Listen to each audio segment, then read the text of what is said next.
आजकल ये देखने में बहुत आ रहा है कि बच्चा पैदा होता है और साथ ही डॉक्टर साहबान या ये देखने में आया कि पहला क्या होता है जी, बच्चा तो नॉर्मली हो गया लेकिन उसको हेपाटाइटिस है।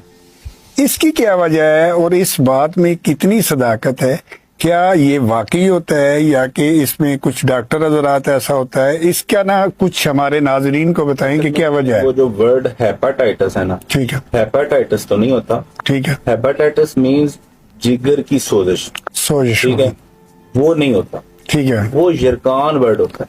ठीक हो गया, यरकान, ठीक है, यरकान पीलिया जिसको कहते हैं। पी लिया। आमतौर पे बच्चे जब पैदा होते हैं तो वो नॉर्मल फिनोमेना है कि अगला खून में एक दफा जलना होता है, फिर उसमें केमिकल रिलीज होता है जिसकी वजह से यरकान थोड़ा सा पैदा होता है।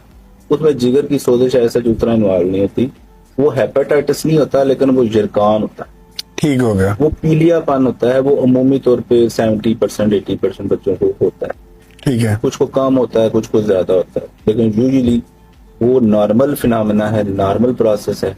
ठीक है? इतनी परेशानी वाली है वो बता नहीं है। दिन में अमूमी तौर पे ठीक हो जाता हो है। जाता है। ठीक है, हाँ, कुछ बच्चों का है वो कोई, फिर उसमें मल्टीपल चीजें फैक्टर भी और भी इन्वॉल्व होते हैं कि उसमें फिर शिद्दत वाला जरकान होता है। फिर शिद्दत वाले जरकान में फिर समटाइम शुआएं भी लगानी पड़ती हैं, इस तरह के ठीक है। मामला, कुछ ट्रीटमेंट भी करनी पड़ती है।